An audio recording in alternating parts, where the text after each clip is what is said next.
Amen. Gloire à Dieu.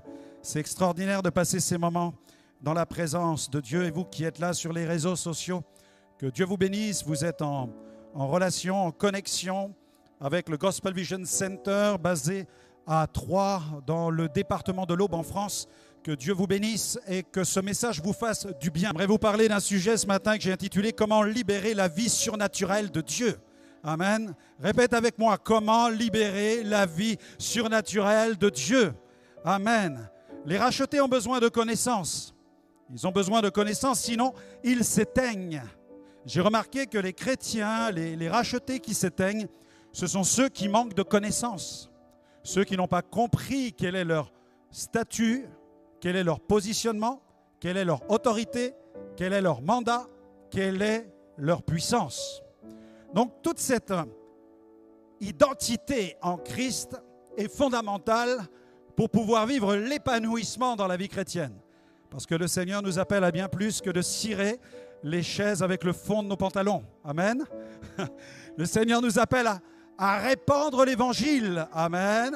À diffuser l'évangile. Qu'est-ce que Dieu dit à Jérémie? Dans Jérémie chapitre 1er, verset 11 à 14. Jérémie chapitre 1er, verset 11 à 14. Le Seigneur, vous savez, il est très pragmatique. Il parle à un prophète et il dit au prophète, « Que vois-tu, Jérémie? Que vois-tu » Le prophète répondit, « Je vois une branche d'amandier. » Et l'Éternel me dit, « Tu as bien vu, Amen, car je veille sur ma parole pour l'exécuter. Amen. » Et quand j'ai lu ce verset, j'ai compris que Dieu sait se faire comprendre. Dieu sait se faire comprendre. Dieu est parole. Au commencement était la parole. La parole était avec Dieu. La parole était Dieu. Dieu n'est pas la Bible. La Bible est la parole inspirée de Dieu. Mais Dieu est parole. Dieu est parole créatrice. Et Jésus est le Verbe incarné. Jésus est l'incarnation de cette parole qui a créé l'univers. Waouh! Alléluia! Vous imaginez cela? Jésus sur la terre, c'est la parole qui a créé l'univers, qui est venue parmi les hommes. Et Jésus, la parole Verbe incarné, a prêché la parole. Bonne nouvelle du royaume des cieux. Bonne nouvelle du royaume de Dieu. C'est pourquoi quand Jésus prêchait la parole, le ciel impactait la terre. Amen. Et Jésus, la parole, nous a envoyé sa parole. Dieu sait se faire comprendre. Je dois donc marcher en tant qu'enfant de Dieu avec des convictions intérieures. Je ne dois pas marcher dans ma vie chrétienne simplement avec des sensations. Je dois marcher avec conviction. La Bible dit que tout ce qui n'est pas le fruit d'une conviction, c'est un péché. Dans le sens où, si tu n'es pas animé d'une conviction, tu vas manquer le but. Tu vas manquer la cible. Tu vas passer à côté du dessein de Dieu. Je dois être dirigé par la parole de Dieu, car je suis sûr de voir s'exécuter le dessein divin en faveur de ma destinée. Amen. Je dois donc être aligné avec la parole. Avons-nous bien conscience de ce qu'est le ministère du Saint-Esprit?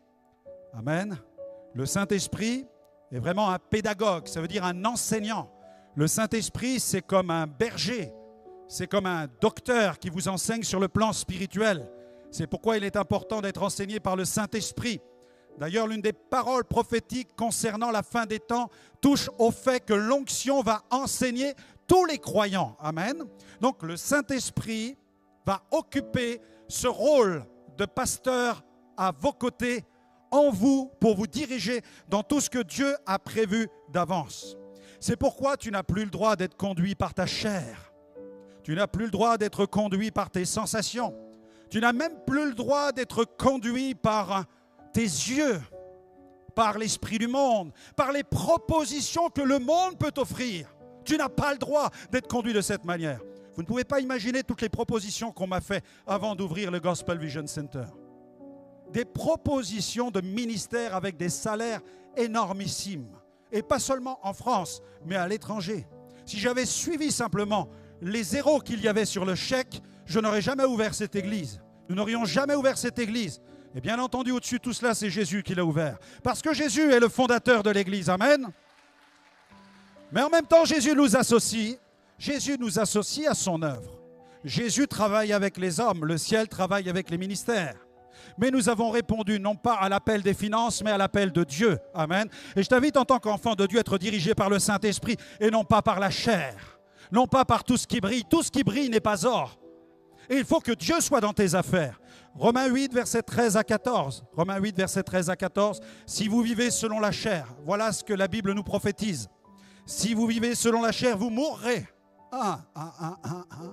Ça va, vous êtes encore là? Ouf, c'est chaud. C'est chaud, non? Si vous marchez par la chair, vous allez mourir. Ce n'est pas nous qui l'inventons, c'est la Bible qui le dit. Mais si par l'Esprit, vous faites mourir les actions du corps, vous vivrez. Car tous ceux qui sont conduits par l'Esprit de Dieu sont fils de Dieu. Amen. Ésaïe 28, 20. À la loi et au témoignage, si l'on ne parle pas ainsi, il n'y aura point d'aurore pour mon peuple. Le soleil ne va pas se lever sur la destinée de mon peuple si mon peuple n'est pas enraciné dans ma parole. La parole est fondamentale dans la vie du croyant.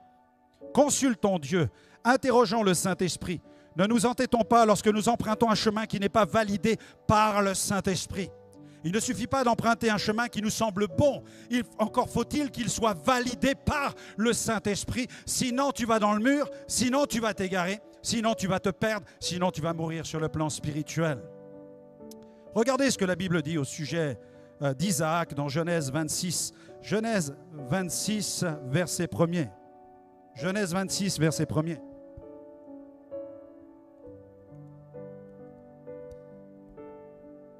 Nous lisons ceci. Il y eut une famine dans le pays. Outre la première famine qui eut lieu du temps d'Abraham, et Isaac alla vers Abimelech, roi des Philistins à Guérar. L'Éternel lui apparut et dit, ne descends pas en Égypte. C'était la facilité. Il y a la famine, il faut manger. Alors où va-t-on? On va en Égypte, parce que là-bas, les greniers sont pleins. Il était prêt à emprunter ce chemin, Isaac. L'Éternel lui apparut et lui dit, ne descends pas en Égypte, demeure dans le pays que je te dirai. Séjourne dans ce pays-ci, je serai avec toi et je te bénirai, car je donnerai toutes ces contrées à toi et à ta postérité. Je tiendrai le serment que j'ai fait à Abraham, ton père. Je multiplierai ta postérité comme les étoiles du ciel. Je donnerai à ta postérité toutes ces contrées, et toutes les nations de la terre seront bénies en ta postérité. Vous avez vu le plan prophétique pour la vie d'Isaac? Waouh! Parce qu'Abraham a obéi à ma voix et qu'il a observé mes ordres, mes commandements, mes statuts et mes lois. Et Isaac resta à Guérar. Il a fermé la porte de l'Égypte. Regardez ce que déclare le verset 12. Isaac sema dans ce pays. Vous savez, la facilité n'est pas toujours la porte que Dieu veut ouvrir. Non. Le plus important, c'est la porte que Dieu veut. C'est la porte que Dieu désire. Isaac sema dans ce pays et il recueillit cette année le centuple, car l'Éternel le bénit. Amen. Amen. Gloire à Dieu. Face à la famine sur le plan spirituel, la tentation consiste à plier bagage. La tentation consiste à jeter le gant. La tentation consiste à tout vouloir abandonner et chercher des solutions faciles. Mais la solution de Dieu ne se trouve pas dans la facilité, elle se trouve dans la conduite du Saint-Esprit. Si tu es fils et fille de Dieu, ceux qui sont fils et filles de Dieu sont conduits par le Saint-Esprit. Amen. Pas par autre chose. Oh, est-ce que tu es avec moi ce matin? Est-ce qu'il y a quelqu'un avec moi ce matin? Ouh. L'importance d'être conduit pour avoir la faveur de Dieu. Si tu sors de la conduite de Dieu, tu perds la faveur de Dieu. Tu pourras prier Dieu, Dieu ne t'abandonnera pas, mais tu vas oublier cette faveur que Dieu avait prévue et qui était taillée sur mesure sur une destinée glorieuse qui incluait à l'intérieur que tu portes ta croix et que tu payes le prix. Alléluia. L'Éternel lui apparut, dit, ne descends pas en Égypte, demeure dans le pays que je te dirai. Quand Dieu te dit de rester dans ce qui t'apparaît comme un désert, alors sache qu'il s'occupe de le transformer en un jardin luxuriant, en un verger abondant, non seulement pour toi, mais aussi pour ta famille, pour tes enfants et les générations futures. Alléluia. Premier point ce matin, prends conscience de ton statut. Prends conscience de ton statut. La connaissance de qui nous sommes détermine ce que nous pouvons faire.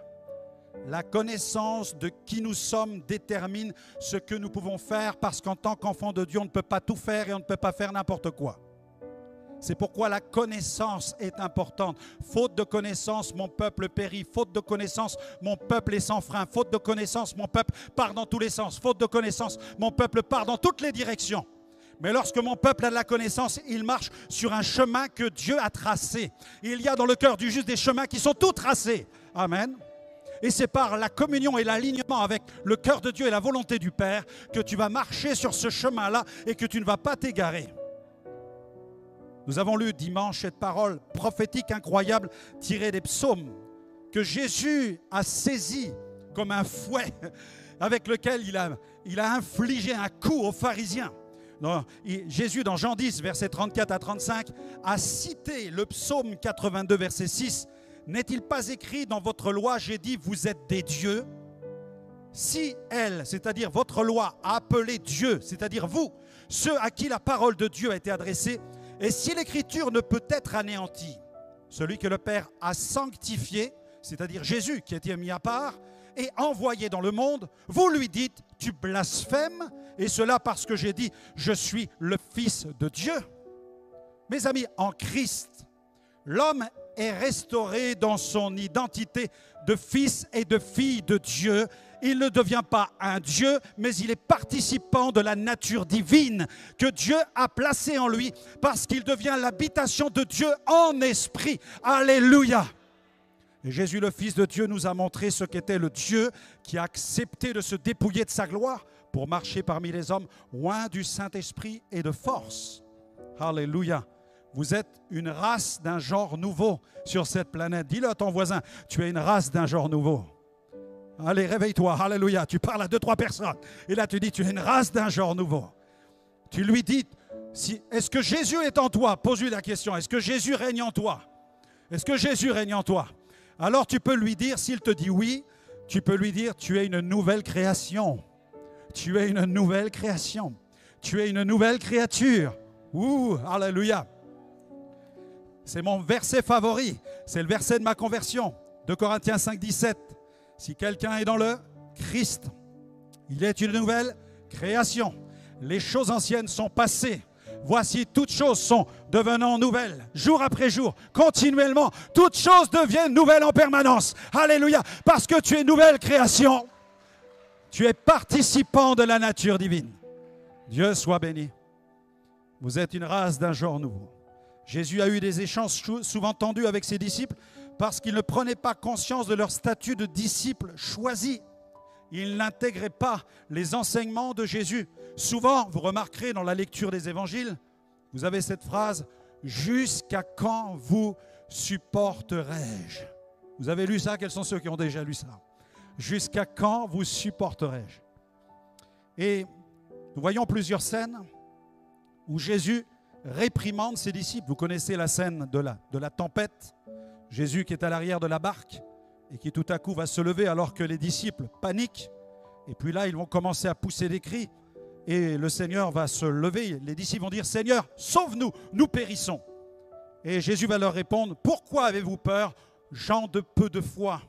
Alors il se leva, menaça le vent et la mer, il eut un grand calme. Ces hommes furent saisis d'étonnement. Pourquoi avez-vous peur, gens de peu de foi? Jésus leur adresse une réprimande. Vous avez encore une autre scène où il est question d'un enfant qui est possédé. Et les disciples ont essayé de chasser le démon, mais ils n'y sont pas parvenus. Et là, Jésus va les reprendre. Jusqu'à quand vous supporterai-je? Vous avez encore une autre scène, il faut nourrir 20 000 personnes. Et Jésus les regarde et il leur dit, donnez-leur vous-même à manger. Vous savez, Jésus ne dit pas cela pour les mettre mal à l'aise. Mais si Jésus leur adresse cette parole, c'est parce qu'ils ont avec eux celui qui leur communique les principes du royaume de Dieu, qui doit les transformer afin qu'ils deviennent capables de régler de telles affaires dans la vie séculière. Alléluia. Sinon, Jésus aurait dit, face à la tempête apaisée, face à la foule affamée, Jésus aurait dit, oui, je comprends que vous ayez peur. Restez tranquille, c'est normal que vous ayez peur, parce que Humainement parlant, vous n'êtes pas capable de régler de telles affaires. Moi, je suis le Fils de Dieu, je vais m'en occuper, je vais régler l'affaire. Mais Jésus n'a jamais fait ça. Jésus, au contraire, leur a reproché leur incrédulité. Pourquoi? Parce qu'il s'attendait à ce qu'ils prennent les choses en main et qu'ils trouvent la solution par la prière et par l'accomplissement de miracles et de prodiges que Dieu est capable d'accomplir au travers de tous ses enfants. Jésus a dit, celui qui croit en moi fera les miracles que je fais, même il en fera deux. Amen.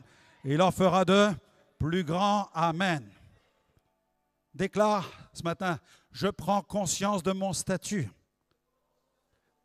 Amen. Je prends conscience de mon statut. Je suis participant de la nature divine. Je ne suis pas appelé à subir les circonstances. Je suis appelé à les transformer. Parce que je suis un fils de Dieu, je suis une fille de Dieu. Parce que je suis un ambassadeur du royaume sur la terre. Alléluia, Dieu soit béni. Acclame ton roi et déclare qu'il va le faire. Amen, amen, amen.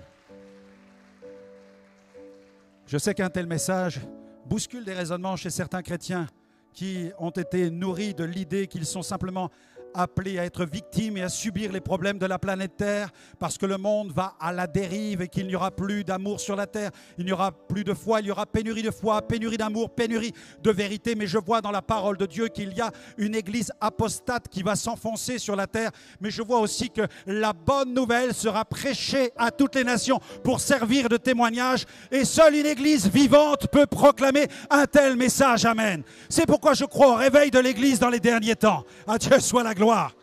Ouh, amen. Dieu va bénir la France. Amen. Dieu va bénir la France. Ne maudis pas la France, bénis la France. Si tu maudis le désert, il n'en sortira rien. Mais si tu commences à bénir le désert, alors Dieu va faire jaillir des fontaines dans la solitude. Dieu va ouvrir des chemins. Dieu va faire jaillir des fleuves. Alléluia. Dieu soit béni. Deuxième point, prends conscience de ton mandat.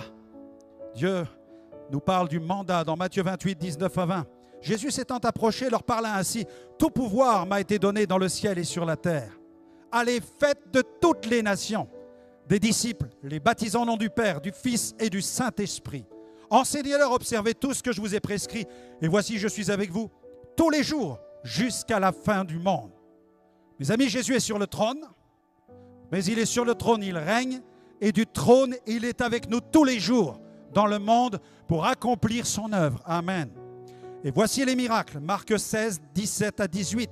Voici les miracles qui accompagneront ceux qui auront cru. En mon nom, ils chasseront les démons. Ils parleront de nouvelles langues.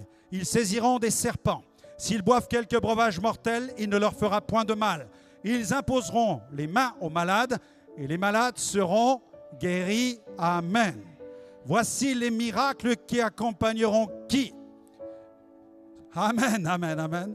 Vous avez bien lu comme moi, très bien. Ceux qui auront cru. Il n'est pas dit, voici les miracles qui accompagneront exclusivement les apôtres, les prophètes, les pasteurs, les docteurs, les évangélistes, les anciens. Non, ceux qui auront cru en mon nom.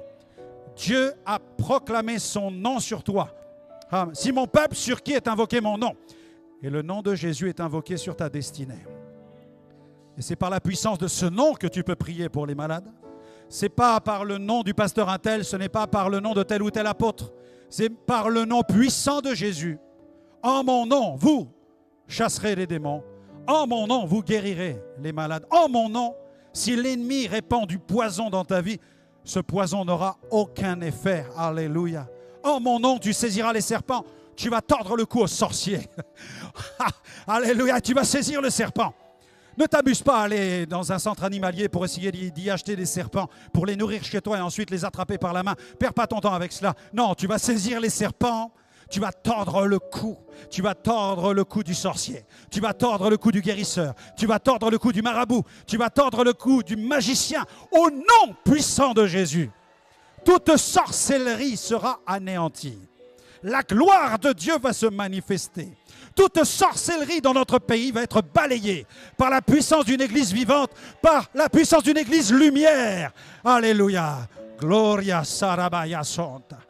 Prends conscience de ton mandat. Prends conscience de ton mandat. Mes premiers miracles, je les ai découverts de façon parfois fortuite, surpris. Lorsque je suis rentré à la maison, j'ai été libéré de la puissance des démons, de l'occultisme. Je pousse la porte du cabinet de consultation de ma mère. Et là, ma mère était dans une séance de sorcellerie. Et j'arrive et je proclame le nom de Jésus. Et la sorcière tombe par terre. Bam! Et là, elle se tord comme un serpent. Et moi, j'ai mis ma main sur ma bouche, étonné. J'ai dit, maman, qu'est-ce que j'ai fait? Parce que j'ai vu l'autorité qui se manifestait par ma bouche. Le nom de Jésus avait retenti dans ma bouche. Quelques jours plus tard, une cliente vient à la maison et elle s'assoit. Elle vient pour une séance de divination, mais le cabinet de consultation est fermé. Ma mère a mis la clé sous la porte, mais elle a des centaines de clients qui vont sonner à sa porte pendant des années. Dieu va nous offrir une plateforme d'évangélisation incroyable avec tous ses clients. Et à chaque fois, nous les laissons entrer, nous les invitons à s'asseoir. Et nous ne lisons pas dans la boule de cristal, mais dans la parole de Dieu. Deutéronome chapitre 18, verset 10. Qu'on ne trouve chez toi personne qui exerce le métier de devin, d'astrologue, de magicien et d'enchanteur. Personne de ceux qui évoquent les esprits ou disent la bonne aventure. Car quiconque fait ces choses est en abomination à l'Éternel. Et cette femme était là. Et ma mère me dit, occupe-toi d'elle, je vais préparer du café. Et nous allions entreprendre l'évangélisation. Mais l'évangélisation a été entreprise, prise en otage par le Saint-Esprit. Je me tourne vers la dame et je lui dis, madame, puis-je me permettre une question? Et la dame me dit, oui, jeune homme, faites. J'avais 17 ans et demi. Je dis, madame, connaissez-vous Jésus? Et quand je dis, connaissez-vous Jésus, tout à coup, bam, elle est projetée par terre. Et ma mère arrive avec le café de la cuisine et elle est face encore à une manifestation du Saint-Esprit. Amen. Alléluia. Prends conscience de ton mandat. En mon nom, dit Jésus, en mon nom. Je me souviens de mon premier aveugle au Togo qui a été guéri. Première fois que je voyais un aveugle guéri. Et son fils l'avait pris dans un taxi de brousse, ils avaient traversé tout le pays. Et on me présente cet homme, il y avait 25 000 personnes. L'homme était là sur l'estrade, il tremblait. Et je parle avec le fils et l'homme me dit, mais c'est mon père. Mon père a été guéri de cécité. Et moi, j'étais jeune évangéliste et je regarde cet homme et je lui dis, mais monsieur, vous me voyez? Il me dit, oui, je vous vois. Mais je lui dis, mais cet homme n'est pas aveugle. Il voit. Il me dit, oui, mais il est guéri. Comment ça, il est guéri? Mais pourtant, il voit très bien. Oui, mais avant votre prédication, il ne le voyait pas. En fait, il était aveugle et Jésus l'a guéri. Alléluia. Guéri de cécité. Le papy voyait nettement. Gloire à Dieu. Dieu soit loué. Tellement de miracles, des milliers que nous avons vus dans le monde, de la démonstration de l'Esprit de Dieu, de la puissance de Dieu. Alléluia. Cette femme infirme déposée du côté gauche, jeune évangéliste en 99, je me trouve à Salem, devant les grands temples hindous, dans le Tamil Nadu. Et là, nous avons notre estrade qui est juste en face, les grands temples de la ville. Et il y a la gare centrale où des milliers de personnes sortent. Il y a 10 000 personnes. Et moi, je prêche la guérison, je prêche le miracle. Mais je ne m'étais pas attendu à ce qu'on amène sur le côté gauche de l'estrade une personne dont les jambes traînaient dans la poussière comme une vulgaire poupée de chiffon. Alors ma foi, vous savez, c'est comme si elle a descendu de 50 étages. Bam, bam, bam, bam, bam. Je priais pour ceux qui avaient mal à la tête, ceux qui avaient des problèmes, etc. Et là, je vois l'infirme du côté gauche. Et l'homme rempli de foi que je suis est allé prêcher du côté droit. J'ai dit, si vous avez mal à la tête, si vous avez la migraine, Jésus peut vous soulager. Je ne vous ai même pas regardé à gauche.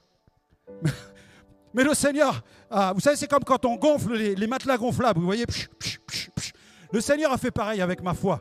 Il m'a dit, Franck, c'est moi qui fais les miracles. Ne porte pas le fardeau des miracles. Tu prêches ma parole par la foi, je m'occupe des infirmes. Et j'ai prêché à droite, mais le miracle s'est fait à gauche. Poum! Et elle a couru comme une gazelle, guérie par la puissance de Dieu. Ensuite, j'ai dit quels sont ceux qui veulent recevoir Jésus.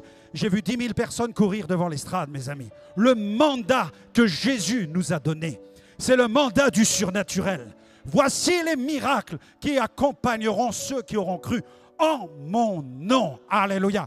Au nom de Jésus, reçois ton miracle. Jésus a été envoyé par le Père.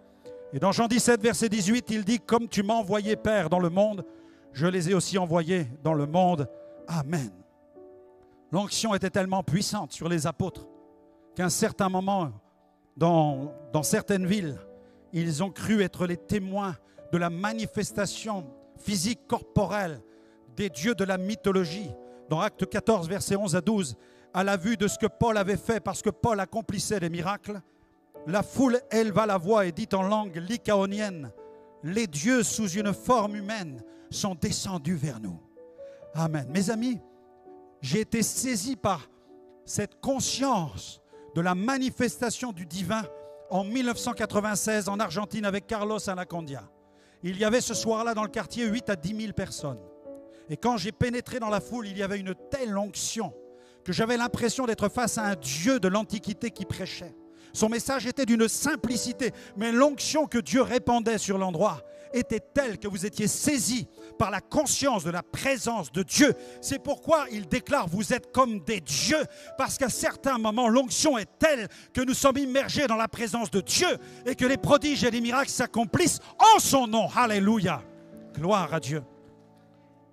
Ils appelaient Barnabas Jupiter et ils appelaient Paul Mercure. Rien à voir avec ces dieux des Jeux Olympiques que vous avez vus. Vous avez vu ce cheval en ferraille? Il paraît que c'est un dieu, il représente le dieu de la rivière, du fleuve. C'est un cheval en ferraille. Rien à voir avec le taureau qui est sur le Trocadéro, qui incarne la puissance. C'est un taureau de pierre. Mes amis, ce qui est dangereux pour notre pays, ce sont les dominations et les puissances qui sont dans l'invisible. Celles-ci sont bien plus terribles que les tas de ferraille. Celles-ci sont bien plus terribles que les idoles de pierre et de terre. Il y a derrière ces choses des entités qui ont une puissance. Et l'Église doit se réveiller avec l'autorité du Saint-Esprit. L'Église doit prendre conscience qu'il y a un combat spirituel, qu'il y a le prince de la puissance de l'air et qu'il aveugle nos contemporains pour les plonger dans l'idolâtrie et les plonger dans l'erreur, afin qu'ils puissent se satisfaire des choses qu'ils créent et dans lesquelles ils placent leur confiance. Mais il y a un seul vrai Dieu, le Dieu de Jésus-Christ. Il n'y a pas d'autre Dieu. Il n'y a qu'un seul Sauveur. Il s'appelle Jésus, le Fils de Dieu, qui est mort sur la croix pour nos péchés. Il n'y a qu'un seul Dieu qui préside à la destinée de ce pays. C'est le Dieu Tout-Puissant. Et si la France veut sa faveur, il faut qu'elle se tourne vers le Dieu qui a créé l'univers et le ciel. Alléluia. Amen, amen. Et l'Église est appelée l'appui et la colonne de la vérité dans cette nation. Amen, amen. Et nous allons apporter la vérité dans ce pays qui a besoin d'être libéré des ténèbres pour être transféré dans son admirable lumière. Dixit la Bible, la parole de Dieu. Amen. Troisième point, prends conscience de ton pouvoir d'autorité. Il s'agit d'une investiture, d'un pouvoir de domination sur le monde invisible et visible, dirigé par l'Esprit de Dieu qui habite en nous. Paul ne s'est jamais laissé engluer par les situations qui voulaient dominer sur lui. Tu as reçu un pouvoir de dominer sur les circonstances. Jésus a dit aux disciples, vous auriez dû régler l'affaire de la tempête. Jésus leur a dit, vous auriez dû être capable de nourrir la foule de 20 000 personnes. Jésus leur a dit, jusqu'à quand vous supporterai-je? Jusqu'à quand devrais-je rester à côté de vous? Quand accepterez-vous de prendre les choses en main face aux situations auxquelles vous êtes confrontés? Jusqu'à quand vas-tu devenir un chrétien autonome? Tu as mal à la tête? Je ne vais pas au culte, j'ai mal à la tête. Non, j'ai mal à la tête, alors je vais au culte.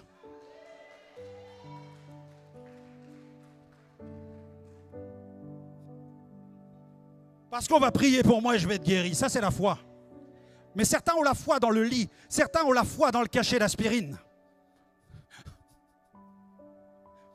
Il faut faire une inversion. Il faut mettre la foi dans le Dieu Tout-Puissant. Expérimente la guérison. Expérimente le miracle. Fais de Dieu la ressource la plus puissante qui soit face aux difficultés que tu traverses. Regardez ce que dit Paul, Philippiens 4, 12 à 14. Il a réalisé son pouvoir d'autorité, de domination. Il dit, je sais vivre dans l'humiliation. Et je sais vivre dans l'abondance. Ce n'est pas l'abondance qui contrôle Paul. Non. Certains, moi j'ai vu des chrétiens prier pour avoir des finances, pour trouver un travail. Le jour où ils ont trouvé un travail, ils n'étaient plus au culte le dimanche matin. Mes amis, ils ne savent pas vivre dans l'abondance. Non. Et que Dieu les garde de devenir riches parce qu'ils perdront leur âme carrément. Non, je sais vivre dans l'humiliation. On m'humilie, certains sont humiliés, ils disent, mais on m'humilie, mais Dieu ne me défend pas, Dieu n'existe pas. Non, non, si Dieu est tellement bon, pourquoi est-ce qu'il permet l'humiliation? Non, Paul dit, je sais vivre dans l'humiliation. Et Dieu sait, et vous savez ce que signifie l'humiliation chez Paul. Paul était capable de vivre dans l'humiliation. Et quand les affaires marchaient bien parce qu'il vendait des tentes, ou que les églises donnaient de belles offrandes, il était dans l'abondance. Et il disait, je sais vivre dans l'humiliation, je sais vivre dans l'abondance. Et tout et partout, j'ai appris à être rassasié et à avoir faim, à être dans l'abondance et à être dans la disette. Je puis tout par celui qui me fortifie. Alléluia. Déclare-le. Je puis tout par celui qui me fortifie. Reset. Amen. Refreshing. Il faut rafraîchir la page. Il faut faire un reset. Amen. C'est le plan spirituel. Je puis tout par celui qui me fortifie. Je puis tout. L'apôtre ne dit pas je peux quelques petites choses. Non. Il dit tout. Souligne-le dans ta Bible. Philippiens 4, 12, 14. Je puis tout par celui qui me fortifie. Cependant, vous avez fait bien de prendre part à ma détresse. Voilà. En fait, l'apôtre Paul dit, vous m'avez aidé, mais en fait, vous vous êtes fait du bien. Gloire à Dieu. Vous avez bien fait de prendre part à ma détresse. Parce que si vous ne l'aviez pas fait, Dieu serait servi de quelqu'un d'autre de toute façon. Quand tu bénis, tu es arrosé. Tu arroses les autres, mais tu es arrosé aussi. Et tu reçois en retour ta bénédiction. C'est pourquoi Paul dit, vous avez fait bien de prendre part à ma situation de détresse. Je vous remercie beaucoup, hein, c'est sympa. C'est sympa, vous allez avoir votre bénédiction aussi. Mais si vous ne l'aviez pas fait, vous inquiétez pas, Dieu serait servi de quelqu'un d'autre. Amen, gloire à Dieu. Éphésiens 3:20. Or, à celui qui peut faire par la puissance qui agit en nous. Répète avec moi, puissance qui agit en moi. Ouh. Tu as de la puissance qui agit en toi. Il y en a qui font, où ça? Où ça? Si, déclare-le. C'est la Bible qui te le dit. Prends-le, c'est cadeau ce matin. C'est cadeau, amen. C'est cadeau de Dieu. Or, à celui qui peut faire par la puissance qui agit en nous, infiniment au-delà de tout ce que nous demandons ou pensons, amen. Quand je pense à la ville de Troyes, quand je pense au pays, quand je vois toutes les foules que j'ai venues dans le monde et que le Seigneur m'a dit, tu vas implanter Gospel Vision Center. Je me dis, Seigneur, je ne peux pas être en dessous de tout ce que tu fais dans le monde, dans tellement de pays où ta gloire se manifeste.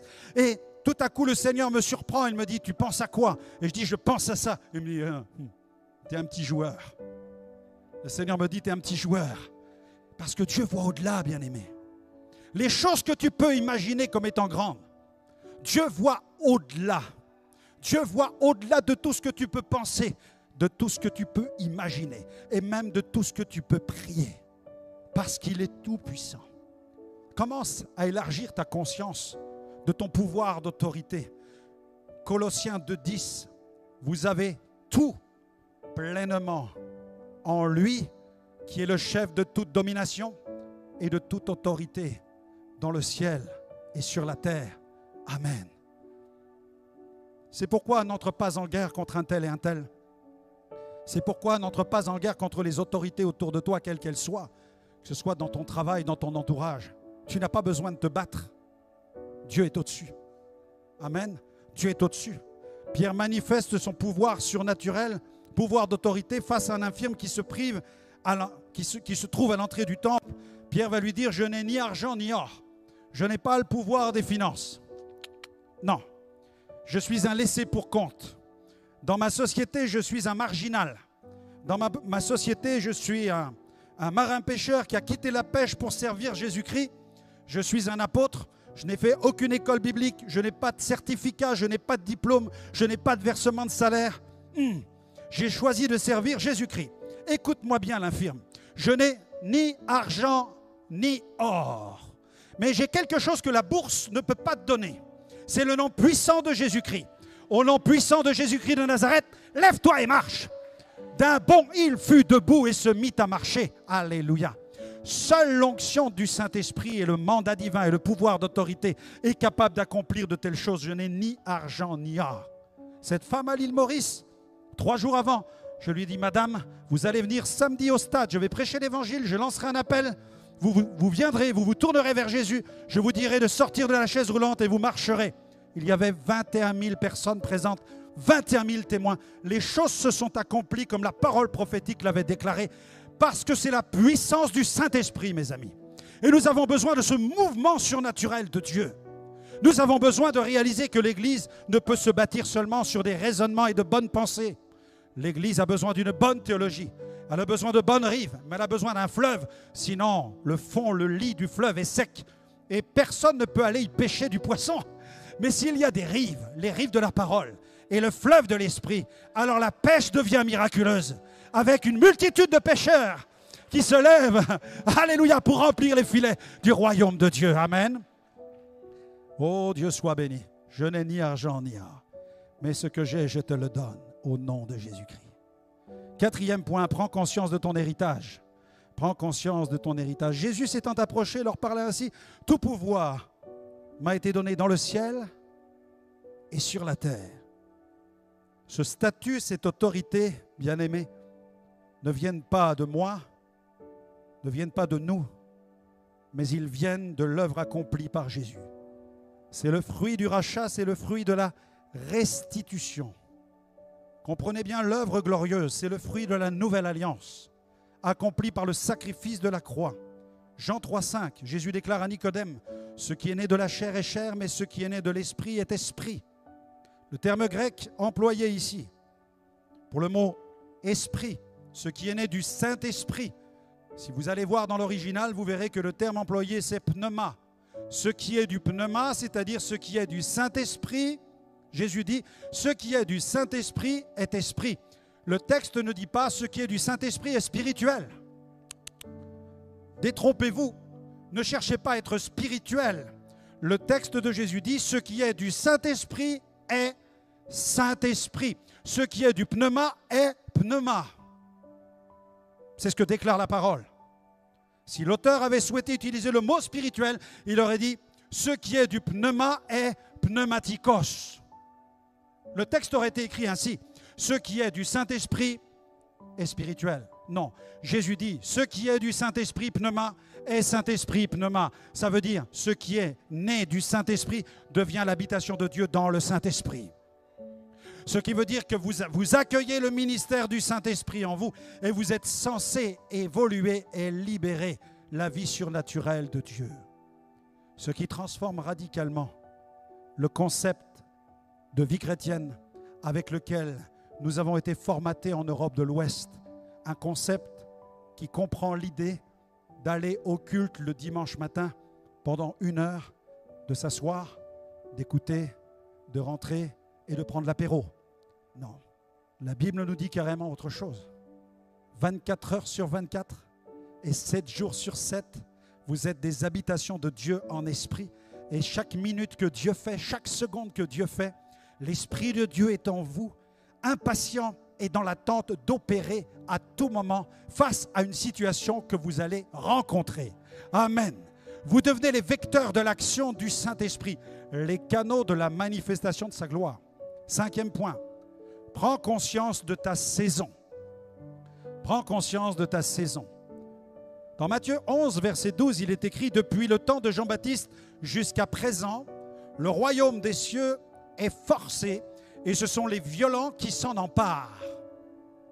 Depuis le temps de Jean-Baptiste jusqu'à présent, le royaume des cieux est forcé et ce sont les violents qui s'en emparent. Répète avec moi: ce sont les violents qui s'en emparent. Il y a une violence spirituelle, une énergie spirituelle, une dynamique spirituelle impérative pour que le royaume de Dieu se manifeste. Dieu ne peut pas œuvrer avec un chrétien chamallow ou marshmallow. Non. Dieu ne peut pas travailler avec une église mollusque. Il nous faut une colonne vertébrale. Il nous faut des nerfs, des muscles. Il nous faut un cerveau, une tête. Christ est la tête de l'église. Et l'église est son corps. Et ta vie chrétienne a besoin d'être révolutionnée.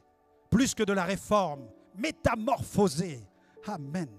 Où tu vas comprendre que tu es un agent apostolique dans l'endroit où tu habites. Quel que soit l'endroit, que tu dormes sous un pont ou que tu habites le plus somptueux des palais, tu es un agent du royaume de Dieu. Sois à la hauteur de ta destinée. Dieu veut se servir de toi de façon extraordinaire, remarquable, dans une dynamique prophétique, une dynamique de puissance. Alléluia. Depuis le temps de Jean-Baptiste jusqu'à présent, le royaume de Dieu est forcé. Ce sont les violents qui s'en emparent. Le royaume de Dieu est forcé, il est menacé. Il y a des persécutions et ce sont les violents qui tiennent le choc. Amen. Je lisais cette citation de Kenneth Hagin sur un commentaire de Hagin sur Matthieu 11, 12 où il dit « Parfois dans le domaine de la guérison, surtout lorsqu'il s'agit d'une maladie chronique, il faut faire ce que nous dit l'Écriture, il faut s'en emparer par la force. Quelquefois, il faut devenir violent, avoir la ténacité d'un bulldog, nous emparer de Dieu et de sa parole et refuser d'en démordre. Amen. » Tu t'accroches à la bénédiction. Tu croques le mollet de la bénédiction. Et tu ne la lâches pas jusqu'à ce que tu sois secouru, jusqu'à ce que tu sois délivré et guéri par la puissance de Dieu. Il y a des situations qui réclament des mesures radicales et c'est notre saison qui la réclame. Dans Michée, chapitre 3, verset 8, regardez ce que déclare le prophète Michée. Chapitre 3, verset 8, le prophète dit « Mais moi, je suis rempli de force, de l'esprit de l'Éternel. Je suis rempli de justice et de vigueur pour faire connaître à Jacob son crime et à Israël son péché. » Bien-aimé, l'Église de Jésus est devenue trop prévisible dans le monde. C'est pourquoi souvenez-vous du Dieu qui désire visiter l'Église à l'imprévu. La chambre haute, il y eut un vent, il y eut un bruit. L'Esprit s'est engouffré. Et tous furent stupéfaits parce qu'ils se mirent à parler en d'autres langues, selon que l'Esprit leur donnait de s'exprimer. L'espérance pour le monde, bien-aimé, c'est l'Église. Mais l'espérance pour l'Église, c'est le Saint-Esprit. Parce qu'une Église faite de clochers, de cathédrales et de temples ne transformera pas le pays, je vous le dis. Nous pouvons rédiger tous les communiqués d'indignation que nous voulons et les transférer pour exprimer notre mécontentement par rapport à telle ou telle chose dans la société. Ce sera lettre morte. La seule solution pour un pays, c'est une église vivante, une église qui gagne du terrain et qui expérimente la dynamique d'expansion parce qu'elle a compris, elle a pris conscience de son identité, elle a pris conscience de son mandat, elle a pris conscience de son autorité, elle a pris conscience aussi de sa responsabilité. Prends conscience de ta responsabilité. 6e point. Dans 2 Timothée, chapitre 1er, versets 7 à 8, l'apôtre Paul déclare aux jeunes serviteurs « Ce n'est pas un esprit de timidité que Dieu nous a donné, mais un esprit de force, d'amour et de sagesse. » Amen. N'aie donc pas honte du témoignage à rendre à notre Seigneur. N'aie donc pas honte du témoignage à rendre à notre Seigneur. Et chaque semaine, bien-aimés, nous nous trouvons face à cette alternative, répondre aux sollicitations du Saint-Esprit ou ne pas répondre. Je m'explique. Ce n'est pas un esprit de timidité que vous avez reçu, mais un esprit de force, d'amour et de sagesse. Lorsque tu fais face à une situation où tu parles avec un malade, est-ce que tu offres à ce malade l'opportunité de prier pour lui? Ou est-ce qu'immédiatement dans ta tête, le chemin est fait, où tu te dis « Non, je n'ai pas la foi pour qu'il soit guéri, donc reste tranquille ». Lorsque tu te trouves face à un jeune qui est lié par la drogue, que ce soit la coke, le shit ou je ne sais quoi, et que tu vois son état, que tu vois l'état de ses yeux, que tu sens peut-être l'odeur de telle ou telle personne, et là que tu te trouves en face, tu as l'alternative. Qu'est-ce que tu fais? Dans ton cœur, Seigneur, bénis-le. Excusez-moi, c'est que du blabla, ça. Blabla. Ça n'a pas de puissance. Ça n'a pas de puissance. Ça ne sert à rien, si ce n'est qu'à justifier ton incrédulité. Bien-aimé, il nous faut sortir de notre zone de confort. Il nous faut venir sur le terrain de la foi. Il nous faut venir sur le terrain de l'expérimentation. Et au nom de Jésus, nous élever contre celui qui tient ce jeune. Au nom de Jésus, nous élever contre la puissance de la maladie qui couche cette personne. Peu importe le résultat, qu'il y ait guérison ou pas, tu dois t'élever contre la situation et commencer à semer dans la vie de la personne une semence d'impossible. Alléluia. La semence du miracle.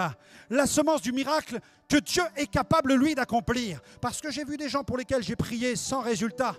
Je suis rentré chez moi et quelques heures après, on m'appelait pour me dire « Franck, la personne est guérie. » Parce que le flot du Saint-Esprit, la porte était ouverte et la personne a commencé à libérer sa foi. Combien de personnes ont été guéries après la réunion en rentrant à la maison? C'est dans la cuisine. Une femme qui souffrait d'allergie alimentaire. Et on a prié pour elle. Et on ne pouvait pas savoir si elle était guérie. Elle est rentrée à la maison. Elle a commencé à manger cet aliment qui lui était interdit. Depuis ce jour, elle peut le manger. Elle est en pleine santé. Jésus l'a guérie. Sinon, elle aurait eu une éruption cutanée immédiatement. Mais Dieu est capable d'accomplir des œuvres extraordinaires. Mais il nous faut sortir de la zone de confort Est-ce que tu es prêt à sortir de ta zone de confort? Lorsque tu es dans le bus, lorsque tu es dans le métro, lorsque tu es dans le tramway, peu importe l'endroit où tu te trouves, sur un marché, est-ce que tu es prêt au travail à dire à quelqu'un, est-ce qu'on peut discuter ensemble après le boulot? J'ai quelque chose à te dire. Est-ce que tu es prêt? Est-ce que tu as la passion des âmes? Est-ce que tu as le fardeau des âmes? Est-ce que la mort des âmes, les âmes qui vont dans l'éternité sans Dieu, c'est quelque chose qui t'inquiète ou pas? Est-ce que c'est quelque chose qui t'interroge? Est-ce que dans ton cœur, tu as le souci de l'éternité, de la destinée éternelle, de tous ceux qui t'entourent? Ne mettons pas un mouchoir sur ces choses. Moïse disposait d'un bâton et son bâton, il le brandissait. Et je crois qu'en tant qu'enfant de Dieu, il nous faut brandir le bâton du témoignage. Vous serez mes témoins. Vous aurez le témoin du témoignage. Alors faites-le retentir. L'Éternel lui dit à Moïse dans Exode 4.2, « Qu'y a-t-il dans ta main » Il répondit, « Un bâton. » L'Éternel lui dit, « Jette-le par terre. » Il le jeta par terre, ce devint un serpent. Moïse s'enfuit devant lui. Exode 4, verset 4. L'Éternel dit à Moïse, « Étends tes mains, saisis-le par la queue. » Il étendit la main et le saisit, cela redevint un bâton dans sa main. Sommes-nous conscients de la puissance que nous avons entre nos mains? Ils saisiront des serpents. S'ils boivent quelques breuvages mortels, il ne leur fera point de mal. Sommes-nous conscients que dans l'évangélisation de terrain, lorsque nous parlons de Jésus, le Seigneur est avec nous? Tu veux expérimenter des miracles? Mais le Seigneur veut les faire avec toi. Le Seigneur veut les accomplir avec toi. Il te demande simplement de réaliser qu'il y a un bâton dans ta main. Et il te dit, qu'est-ce que tu as dans ta main? Dis-lui, j'ai le bâton de l'évangile de puissance. J'ai le bâton de l'évangile de puissance. C'est un bâton de dynamite. Dites alléluia ou j'explose sur l'estrade. C'est un bâton de dynamite. Alléluia. Mes amis, tu n'as pas un bâton qui fait plouf. Non, c'est un bâton explosif. Gloire à Dieu. Alléluia. Gloire au Seigneur. Dieu soit béni. 7e point, prends conscience de tes possibilités. La rédemption nous a repositionnés dans un niveau de possibilités illimitées. Celui qui croit en moi fera les œuvres que je fais, même des plus grandes. Tu vas faire des œuvres plus grandes. Paul dit, je puis tout par celui qui me fortifie. Tu vas faire des plus grandes. Ne limite pas Dieu, ne limite pas le pouvoir du Saint-Esprit. Ne place pas ta confiance en toi, mais place ta confiance en Christ. Je déclare que nos limitations sont levées ce matin. Je libère ce potentiel de rédemption que tu abrites en toi ce matin. Je déclare que les limitations sont levées ce matin. Tu ne dois plus être conditionné par tes limites. Non. Je déclare au contraire, alléluia, que la puissance de la rédemption habite en toi et que Dieu va faire au travers de toi des œuvres étonnantes, alléluia. Et je terminerai par ce point. Prends conscience de la nécessité de maximiser ton onction maintenant. Prends conscience de cela. 1 Corinthiens chapitre 2 versets 12 à 14 et nous allons prier dans quelques instants. Or, nous n'avons pas reçu l'esprit du monde. 1 Corinthiens 2, 12, 14. Nous n'avons pas reçu l'esprit du monde, mais l'esprit qui vient de Dieu, afin que nous connaissions les choses que Dieu nous a données par sa grâce. Et nous en parlons non avec des discours qu'enseigne la sagesse humaine, mais avec ceux qu'enseigne le Saint-Esprit, employant un langage spirituel pour les choses spirituelles. Nous sommes limités dans les compréhensions de notre héritage, bien-aimés. Nous sommes tous, moi-même, je suis limité dans les compréhensions de l'héritage auquel j'ai accès. Mais Dieu soit béni. Ma Bible m'enseigne que l'onction est là pour nous enseigner. 1 Jean chapitre 2, verset 27. Pour vous, l'onction que vous avez reçue de lui demeure en vous et vous n'avez pas besoin qu'on vous enseigne. Mais comme son onction vous enseigne toutes choses. Amen. Répète avec moi, son onction nous enseigne toutes choses. 1 Jean 2, 20 cette fois-ci. Pour vous, vous avez reçu l'onction de la part de celui qui est saint et vous avez tous de la connaissance. Vous avez tous de la connaissance. Jésus était rempli de toute la plénitude de Dieu, déclare la Bible. Et il était loin du Saint-Esprit et de force.